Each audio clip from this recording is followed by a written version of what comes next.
कैसे आप लोग। तो फ्रेंड्स फिर से एक नए टॉपिक के साथ आपके साथ आ चुके हैं। टॉपिक हमारे पास फ्रेंड्स रहेगा आज उत्तर मौर्य काल, गुप्त काल, गुप्तोत्तर काल, हर्षवर्धन काल। ठीक है, इससे पहले मैं कौन सा टॉपिक कंप्लीट किया पहले मैं को बता दूं आपको।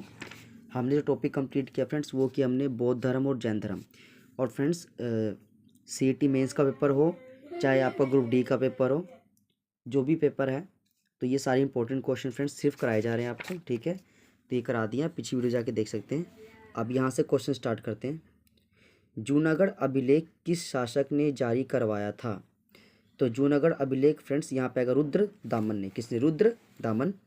ये है क्या, देखिए फ्रेंड्स।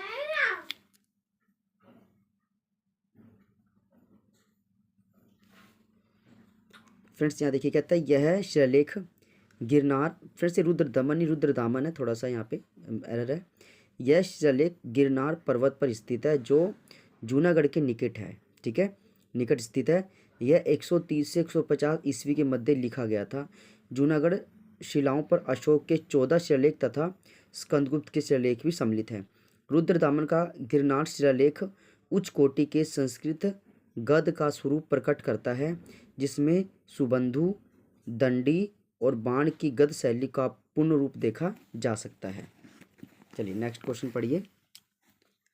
अश्वघोष जो राजा डैश के दरबार में रहता था उसने बुद्ध चरित्र लिखी।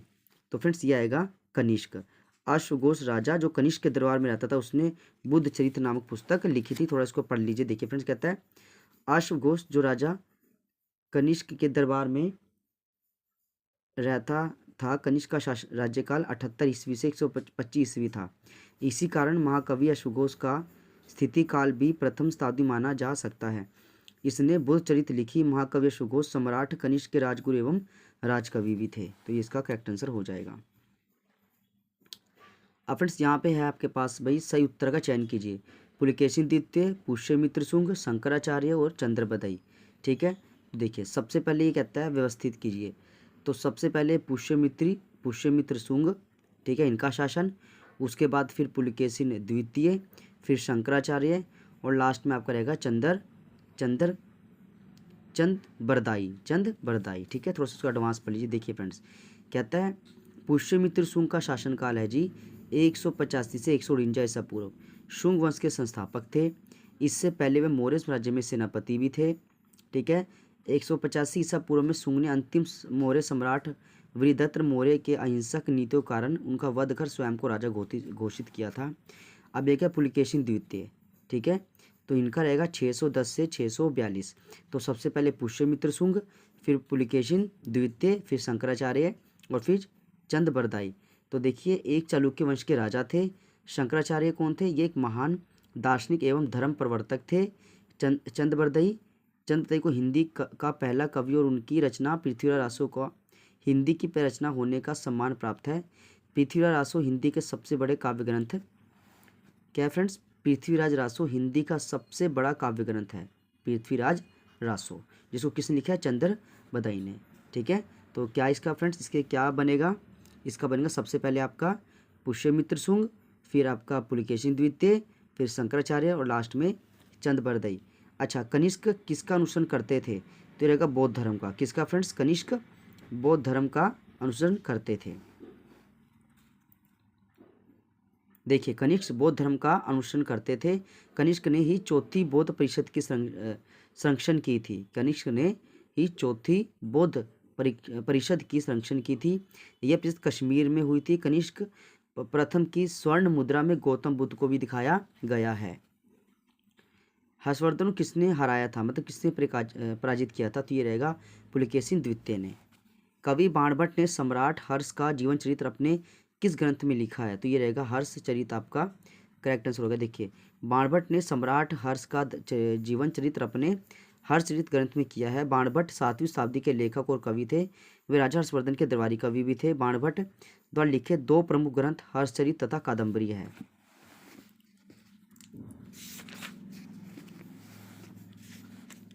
राजा हर्षवर्धन ने एक प्रसिद्ध नाटक डैश लिखा है। तो यह है नागानंदम। क्या है फ्रेंड्स? नागानंद। देखो हर्षवर्धन एक प्रमुख नाटककार थे। उन्होंने नागानंद, रत्नावली, प्रियदर्शिका और संस्कृत साहित्य के प्रसिद्ध नाटक लिखे हैं। हर्षवर्धन स्वयं पंडित भी थे। वह वीणा बजाने में निपुण थे। तो इसका क्या फ्रेंड्स देखिए, राजा हर्षवर्धन ने एक प्रसिद्ध नाटक लिखा जिसका क्या नाम था, नागानंद। क्या था, नागानंद। हर्षवर्धन ने क्या लिखा फ्रेंड्स, नागानंद, प्रियदर्शिका और रत्नावली। हेनसांग किसके शासन के दौरान आया था, तो ये हर्षवर्धन के समय में आया था फ्रेंड्स, हेनसांग। ठीक है, तो इसको पढ़ लीजिए। देखिए, हेनसांग हर्षवर्धन शासनकाल में आया था, 634-635 ईस्वी में भारत आया था। वह भारत में लगभग 15 साल तक रहा। हेनसांग द्वारा लिखी पुस्तक सीयूकी में अपनी यात्रा में उन्होंने हर्षकालीन भारत की सामाजिक, आर्थिक, धार्मिक संस्कृति का सुंदर वर्णन भी किया है। हर्षचरित किसने लिखा, तो हर्षचरित लिखा आपका बाणभट्ट ने। ठीक है फ्रेंड्स, देखिए, हर्षचरित बाणभट्ट द्वारा लिखी गई थी। बाणभट्ट हर्षवर्धन के राजकवि भी थे। बाणभट्ट 7वीं शताब्दी के कवि और लेखक थे। इन्होंने दो प्रमुख ग्रंथ भी हैं, हर्षचरित तथा कादम्बरी, तथा बाणभट्ट द्वारा लिखा गया, यानी हर्षचरित और कादम्बरी बाणभट्ट ने लिखा है। कादम्बरी दुनिया का पहला उपन्यास था। तो फ्रेंड्स ये आपको याद रखना है, दुनिया का पहला उपन्यास कौन सा था, तो उसका रहेगा कादम्बरी। और हर्षवर्धन द्वारा रचित नाटक रत्नावली, प्रियदर्शिका और नागानंद इसका करेक्ट आंसर हो जाएगा। निम्नलिखित में से कौन सी राजा हर्षवर्धन की रचना नहीं है, तो फ्रेंड्स ये रहेगा आपका कादम्बरी, इसका करेक्ट आंसर है। निम्नलिखित में से कौन सी बाणभट्ट की रचना है, तो फ्रेंड्स बाणभट्ट की रचना इसमें कौन सा रहेगा आपका, हर्षचरित। क्या रहेगा फ्रेंड्स, हर्षचरित। ठीक है, देखिए जो सूर सागर है फ्रेंड्स वो किसका है, वो तो आपको फ्रेंड्स सूरदास, क्योंकि ये पेपर में भी फ्रेंड्स आ चुका है क्वेश्चन, सूर सागर किसका लिखा हुआ है फ्रेंड्स, तो ये रहेगा आपका सूरदास। देखिए, हर्षचरित बाणभट्ट द्वारा संस्कृत में रचित एक ग्रंथ है और यह राजा हर्षवर्धन का जीवन चरित्र पर आधारित एक रचना है। बाणभट्ट 7वीं शताब्दी के लेखक और कवि थे। बाणभट्ट राजा हर्षवर्धन के दरबारी कवि थे। उनके दो प्रमुख ग्रंथ हैं, हर्षचरित तथा कादम्बरी, तथा कादम्बरी विश्व का पहला उपन्यास था। चीनी यात्री हेनसांग ने थानेसर की यात्रा का दौरा किसके शासन के दौरान किया था, तो इसका रहेगा हर्षवर्धन।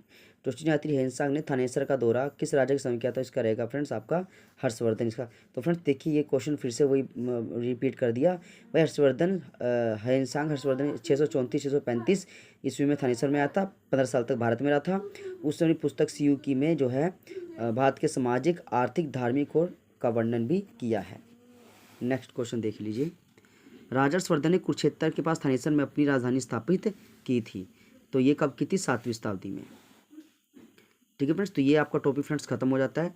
अब नया टॉपिक आपका फ्रेंड्स यहाँ पे स्टार्ट है, संगम युग और दक्षिण भारत के राज्य और उनके इंपॉर्टेंट क्वेश्चन। देखिए, पुर्तगाली यात्री नुनीज विजयनगर दरबार में कब पहुंचा, तो ये फ्रेंड्स आपका आएगा नुनीज 1535 ईस्वी में पहुंचा था फ्रेंड्स। ठीक है, कौन सी पूर्व चालुक्य वंश की राजधानी थी, तो इसका फ्रेंड्स आपका रहेगा बादामी। चालुक्य वंश की राजधानी कौन सी थी, बादामी। ठीक है, चलिए नेक्स्ट क्वेश्चन पढ़िए। चालुक्य का राजधानी शहर था क्या था फ्रेंड्स, तो वो रहेगा आपका बादामी। चालुक्य का राजधानी शहर क्या था, बादामी, इसका ये आंसर हो जाता है। विजयनगर शहर तथा साम्राज्य की नींव किसके द्वारा रखी गई थी, तो फ्रेंड्स ये आपका आएगा हरिहर राय तथा बुक्का कि क्या फ्रेंड्स, विजयनगर शहर तथा साम्राज्य की नींव किसके द्वारा रखी गई थी, तो इसका करेक्ट आंसर है फ्रेंड्स हरिहर राय तथा बुक्का। थोड़ा फ्रेंड्स को थोड़ा सा एक्स्ट्रा पढ़ लीजिए। देखिए कहता है, हरिहर राय तथा उनके भाई बुक्का ने विजयनगर राज्य की नींव डाली थी। उन्होंने तुंगभद्रा नदी के दक्षिण तट पर स्थित क्या ये अणगोडी के आमने सामने दो नगर बसाए थे, विजयनगर और विद्यानगर। विजयनगर के सबसे महान एवं बड़े राजा कौन थे, तो वो थे कृष्णदेव राय। कौन थे फ्रेंड्स, कृष्णदेव राय। ठीक है, तो थोड़ा सा इसको एक्स्ट्रा पढ़ लीजिए क्योंकि इसमें फ्रेंड्स क्वेश्चन इसके कंटेंट कम है, तो थोड़ा सा और इसके क्वेश्चन हम देख लेते हैं। थोड़ा इसको आप थोड़ा एडवांस पढ़ लीजिए भाई। ये क्वेश्चन तो हमारे पास, कौन सी पूर्व चालुक्य वंश की राजधानी थी, तो उसको तो आप बादामी बताया। देखिए कहता है, चालुक्य वंश की राजधानी बादामी थी। चालुक्य वंश की स्थापना पुलकेशिन फर्स्ट ने की थी, 543 में की थी। चालुक्य वंश की 3 शाखाएं थी। पहली बादामी के चालुक्य, इसे मूल शाखा भी कहा जाता है। दूसरी वेंगी के चालुक्य, इसमें पूर्वी शाखा भी कहा जाता है। और तीसरी थी कल्याणी के चालुक्य, इसे पश्चिमी शाखा भी कहा जाता है फ्रेंड्स। ठीक है, तो याद रहे चालुक्य राजधानी बादामी थी और चालुक्य वंश की स्थापना पुलकेशिन प्रथम ने की थी। कब की थी, 543 में की थी फ्रेंड्स। चलिए थोड़ा इसको पढ़ देखिए, चालुक्य प्राचीन भारत का एक प्रसिद्ध राजवंश था। इनकी राजधानी बादामी थी। इसकी स्थापना पुलकेशिन एक ने 543 में की थी। यह वर्तमान समय के संपूर्ण कर्नाटक, पश्चिम महाराष्ट्र, दक्षिण मध्य प्रदेश, तटीय दक्षिण गुजरात और पश्चिम आंध्र प्रदेश में फैला हुआ था। तो फ्रेंड्स ये इसका करेक्ट आंसर हो जाता है। फ्रेंड्स आगे जो फ्रेंड्स हम करेंगे वो करेंगे मध्यकाल भारत। क्या करेंगे फ्रेंड्स? मध्यकाल भारत। और फ्रेंड्स जो भी आपको क्वेश्चन कराए जा रहे हैं याद रहे, ये सारे के सारे क्वेश्चन फ्रेंड्स पेपर में बार बार HSC द्वारा पूछे गए हैं। तो फ्रेंड इससे बाहर इंपॉर्टेंट क्वेश्चन आपको नहीं मिल सकता। तो इसी को आप फ्रेंड्स बाकायदा कि आप एक्स्ट्रा पढ़ते हो, आप जो आपने पढ़ा उसको ही कई बार पढ़ो, ठीक है ना, तभी जाके सिलेक्शन हो पाएगा फ्रेंड्स।